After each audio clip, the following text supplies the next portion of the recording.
Hey, Marty, great to connect with you again. We really have been chatting more frequently about what's happening in the California market and your company, Urbana. And so it's great to connect. Would love to learn more about what you're seeing in California. But before we get to that, if you could just give a background about yourself and your company and where things are in terms of that business today. Would love to hear about that first. Great, Anand. It's nice to be here with you today. Thank you for the invitation. I started my career in restaurants and hospitality, and I spent a number of years in that business through my 20s, and which time I pivoted into commercial real estate brokerage, where I was a multifamily broker. And in the downturn of the 2010s, I shifted to a syndication model and started acquiring distressed assets during that time frame. And that led me to look into cannabis and the next opportunity. And so I sold my portfolio and acquired some properties and opened up the dispensary locations, which would then become the Urbana branded stores. And I did it with a vision after looking into the business to redefine retail cannabis. I felt that the last mile particularly suffered, and that customer service was something that was a void in the marketplace. And so really the Urbana business plan was set to normalize the retail shopping experience for the modern cannabis consumer. And who would you say your target audience is? Just trying to understand that better. What's the profile of your customer, and where are you located currently in the Bay Area? We currently have 3 stores in San Francisco, all of which have on-site consumption permits, which plays into our experience in hospitality. And our customer base is really a diverse, wide group and network. I'd say primarily it focuses on the Gen Z, Gen X, and baby boomers and seniors.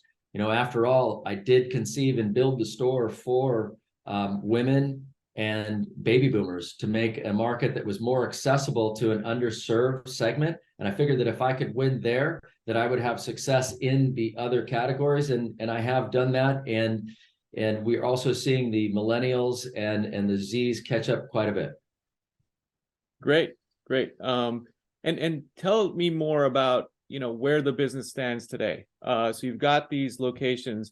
Are you kind of keeping that portfolio? Are you looking to grow it? Where are you at in terms of the business? We're in the process of expanding from our original 2 stores that we opened 7 years ago. And last year, our investors got together on a seed round and raised funds for a new expansion plan, which is going to include 8 stores. It's targeting a distressed asset opportunity in the marketplace that we're seeing today. In fact, we opened a dispensary that had shuttered its doors during COVID, and we reopened that last June. And it took us about 4 months to open it and reposition that brand and install the Urbana magic that's happening there today. That's great. That's great to hear. Could you tell us more about, in the cannabis space, what is taking place, especially in California? Where are we on the retail dispensary side in California? Where is the industry as a whole at the moment? Well, there's no question that the recession and the pandemic have taken its toll on California cannabis, just like it has throughout the economy in the United States. And I've been monitoring, obviously, the market very closely. I manage all the purchases, and so I see the activity with the brands. I've been watching brand failures and now dispensary failures over the last 12 months, but we're really not reading or seeing much about it in the press until recently with those announcements from Curaleaf and the article that I saw last week about MedMen. And so I anticipate and project that we're going to be seeing and reading a lot more about the dispensary failures, because in certain markets, COVID and the recession have led to significant drops in overall revenue. And as I speak to all of my key distributors and ask them about sales in general, the reports are 20 to 30% off across the board for every dispensary that they're serving. And that's a large number. And for those markets like San Francisco, densely populated urban infills, it has been a challenging environment, no question. But that environment is the same type of opportunity that I saw in real estate that I'm seeing in cannabis. And it's very exciting, where single operators are struggling to survive. If they had any sort of tax debt or any debts at all going into this period, it isn't the time for them to have caught up on excess cash flow to pay off those debts. And so what we're seeing is that intersection of dispensary holders with really nowhere to go. And the other side of that coin is successful operators with single stores. I think they're equally vulnerable as they slowly start to see erosion from the recession, but also erosion in some of the multi-unit brands that are vertically integrated or have their own proprietary brands start to eat into and erode their once profitable businesses. Yeah, regulatory wise, safe banking has not passed. There's going to be another tryout on that front. 280E obviously overhangs the industry. So basically what you're saying is, these not so successful businesses or businesses that had some sort of debt, they a lot of times businesses kind of raise capital to survive and go through, but that's been very difficult, raising capital in this environment. The folks that have any kind of debt or tax liabilities are in trouble. The bigger players are pulling out because maybe they don't understand the market as cleanly in the local areas, or structurally they're kind of pulling out of more mature markets and going into newer areas they're focused on. And so even the successful smaller operators are saying they kind of have a window here where they have to be kind of cautious or look out for, and they might be looking to potentially exit because they're not going to be able to kind of sustain their profitability too much longer. Yes, that's true. I mean, I think that a lot of my contemporaries that were in business operating in the medical market, which then transitioned to our current adult use format, are experiencing a level of fatigue. They're looking for a potential exit, but they don't necessarily know where to turn or how they're going to structure that. And the big difference here is that in this market, if one's looking to exit, whereas 4 years ago, a single profitable high volume store would garner a lot of attention. I know this because we've had several suitors during that time for just our 2 stores. That demand has really gone away in favor of the larger, more well-capitalized outfits looking for portfolios that they can make a bigger splash or achieve those economies of scales faster. And so rather than focusing on a single transaction, which takes the same amount of time for them to buy 5 transactions as they go through their due diligence, they're looking for those larger portfolios that they can go in and command in an immediate market share on a close of a transaction. Gotcha. Okay, that's clearer now. Thank you. And in terms of the opportunity here, obviously, if people are value investors are looking at distressed opportunities, there's always the risk of catching a falling knife. What gives you a sense here that this is the right time to kind of do that due diligence and look for opportunities and enter the market versus waiting for a year or 18 months or a couple of years to see how things shake out? Well, I think predicting the peaks and troughs is always the the magic ingredient, and void of all of us having a crystal ball when that time frame is. I mean, I have some experience in looking at down markets and in doing research on opportunities and acquiring portfolios of distressed assets and timing what I thought was an upturn in the marketplace.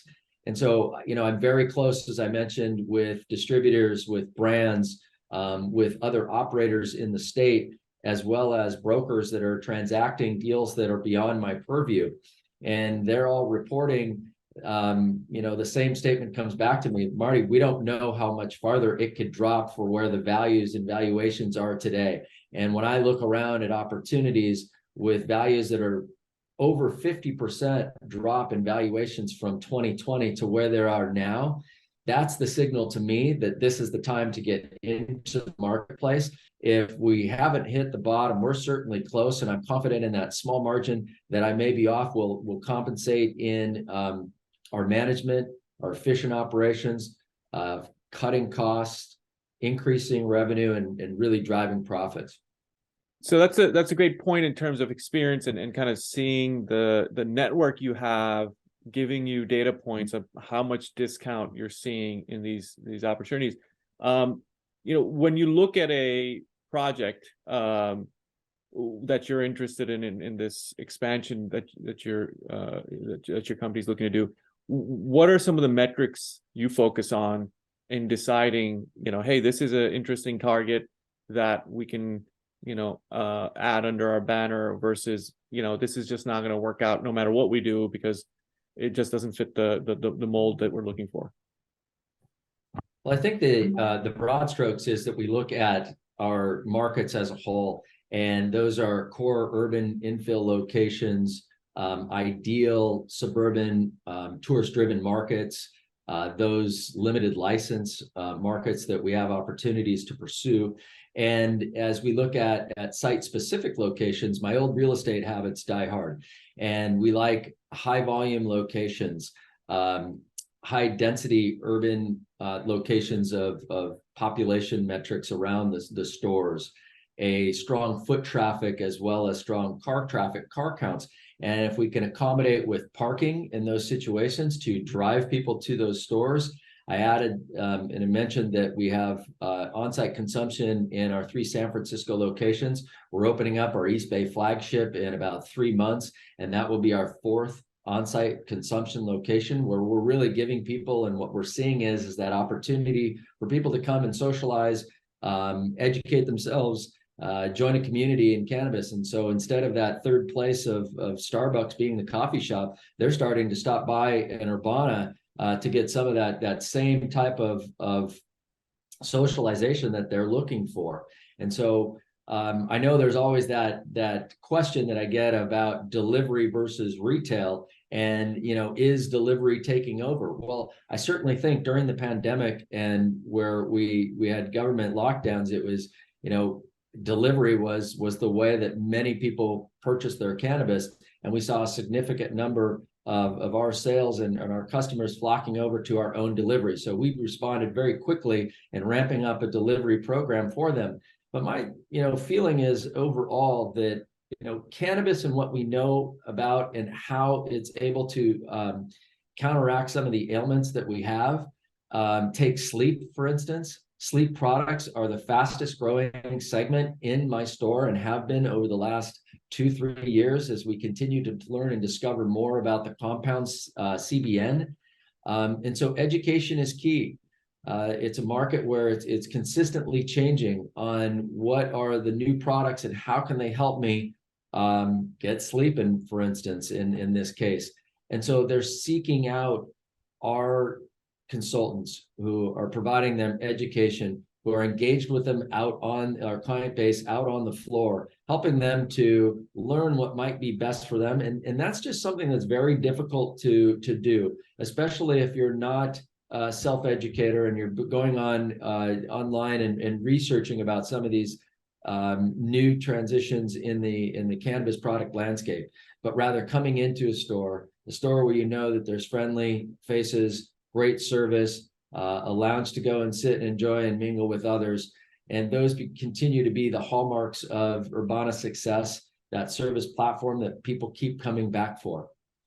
Very interesting. And so a customer can kind of go into your store, have that experience, interact maybe with other customers and ask them, hey, what's working for you? What are you using? And, what are some of your recommendations? But then they also have in the local areas an option to get delivery from you guys of certain products. Is that correct? Yeah, absolutely. And people are generally coming in for just that education, whether it's a retail demo on the floor with one of our brand partners, or one of our brand partners or one of our educators coming in to talk about Cannabis 101, for instance, is a very popular course that we offer. And it's that delivery that people are still seeking that same kind of consultation and service that when our delivery drivers appear, they've been through that same education platform and have worked as consultants on our retail floor. And so they're very educated and able to provide consultation on the products. So they'll look and see what a delivery is.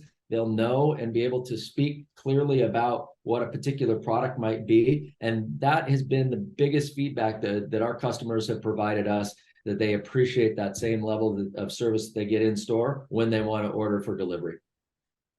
That's great.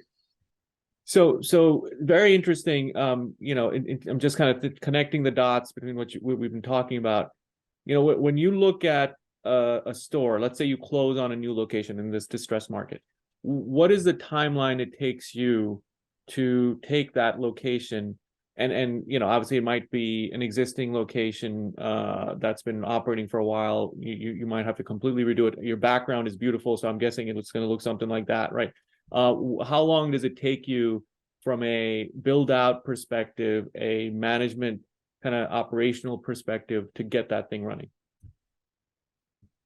Well, it really depends on the type of asset where it's located. For instance, with our Oakland East Bay flagship, that license was purchased out of receivership, which is one of my favorite ways, is to buy a property out of receivership, an asset sale that it's free of all encumbrances.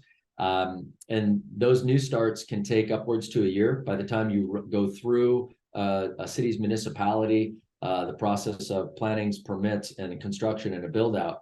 On an acquisition or a takeover or joint venture of a distressed asset, or coming in and installing that Urbana marketing system and the management platform, it really depends on the size and the space itself. But we can come in our first acquisition, I mentioned, in about 4 months turnover from signing of a definitive agreement to opening the doors. And then as we ramp, we like to take a solid 6 months to get that Urbana marketing machine up and running, start driving business, work with our brands to find the optimal products on the shelf, to learn that submarket in which we're in, because even in the same cities, our stores can have different feels and looks to them as to the catering to that local marketplace. And so, as we look for and target those opportunities, we feel that one of the biggest opportunities that we're seeing is, yes, I mentioned that value correction, coming into and looking at opportunities that are 50% or less is a big plus for us and an opportunity.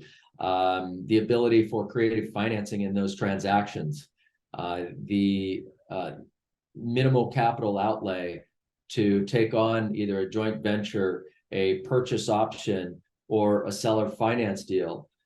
Those are all creative ways in which we can expand our portfolio, but do it by deploying that capital light strategy. We're seeing the marketplace on the supply chain start to stabilize slightly. Those are good indicators as for market health as a whole. I think what you're seeing is in some of those announcements of Cureleaf and some other large scale manufacturers that are either left the state.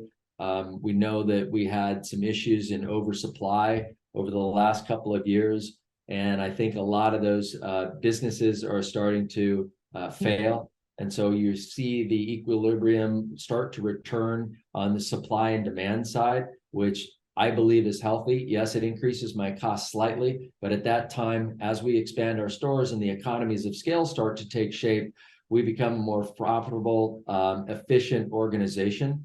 And we're also seeing some shifts in the regulatory climate. There are matters that have been proposed, but I think California is listening, albeit a little bit slow for some of us in the space, but to correct some of the ills of the initial adult use legislation that's in place, that's making it easier for those of us cannabis operators, whether we're be on the supply side or on the retail side.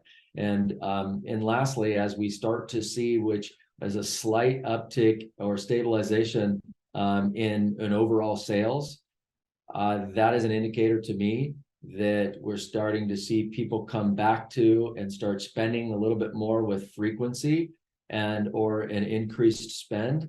I'll be keeping an eye close on those returns to our sales, as that's the core indication of really how we're doing and what I see out forward. But for now, it's an incredible opportunity to acquire and take control of dispensaries at a fraction of the cost that we were looking at, with nothing but headroom, as we look at 60% of all markets in California do not offer a cannabis program now. I think that the runway for opportunity as a dispensary owner and operator in the state is long, and we continue to go after and target some of those key core markets that I believe are quintessential fit and to our success as the Urbana brand.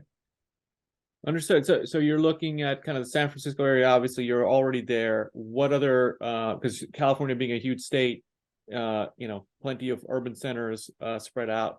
What other areas are you looking at? And then secondly, you mentioned the kind of Urbana marketing machine. Given your background and your kind of team's background, how do you execute on that? What are some of the things you're doing to bring in new customers, bring repeat customers? If you have any metrics to share on that front, that would be great.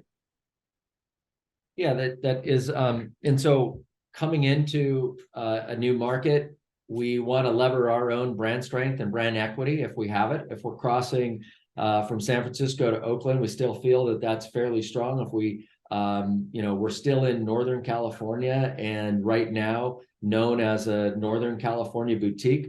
My partner is in, we have the benefit of my partner being in LA. And so we're looking and watching the Southern California market closely. We've pursued a couple of opportunities that we feel sometime here soon that we'll be able to have a more regional and expand from that Northern California down to Southern California. And as we would break into new markets as such, we really look and turn to our brand partners who already have their customers in those markets. And it's about connecting their customer base to our customer base, levering everything from affiliate marketing programs to events, both in-store and private events leading up to an opening of a store. So we like to open in a region with a targeted number of rewards members joining our system in our rewards and loyalty program called Belong. And so we're already going in with a network of both individuals, network of stores, and then connecting them back to the Urbana brand story, be it in San Francisco, Oakland, or Southern California. Great.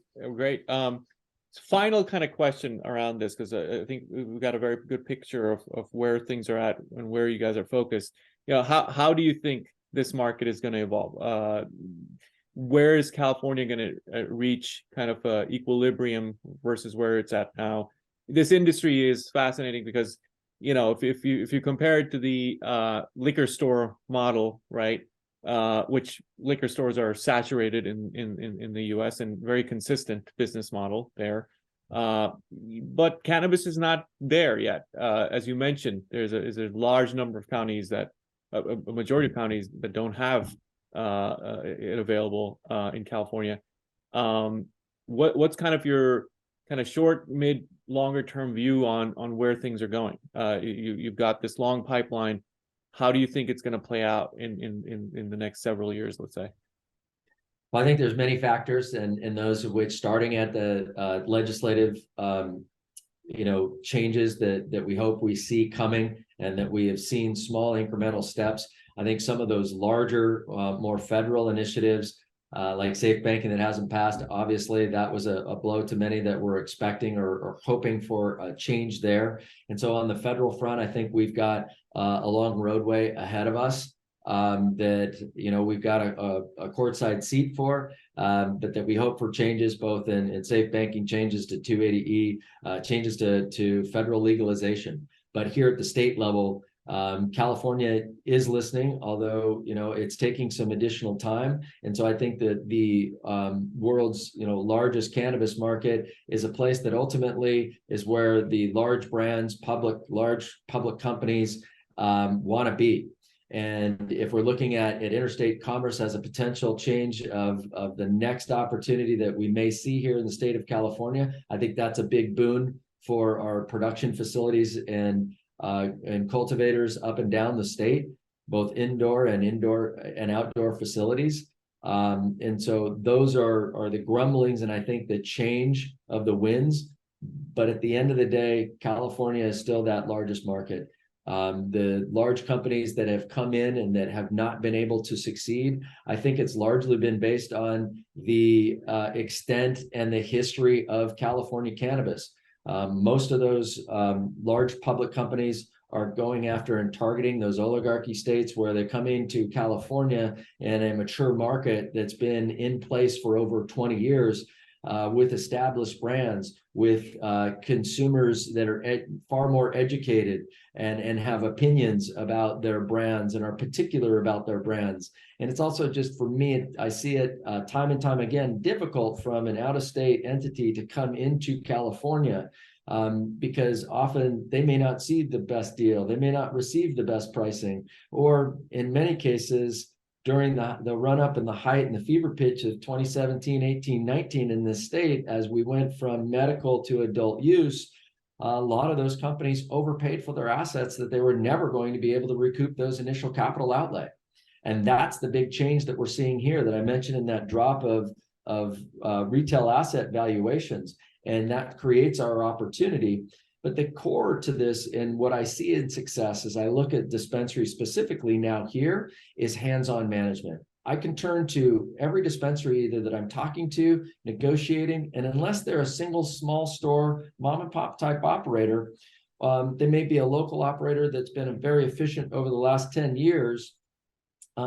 There's still that day-to-day shopkeeper mentality that I think allows them to make swift changes and respond to a pandemic, respond to a recession, where I think some of these larger outfits and opportunities where they're relying on a paid, lower level, mid-level manager to operate and respond to those things that have happened, and the changes in the marketplace here today have left them slow to respond, slow to act, and that time is a killer right now. So those companies that I've seen that have weathered the storm and I think are doing the best are those with hands-on management.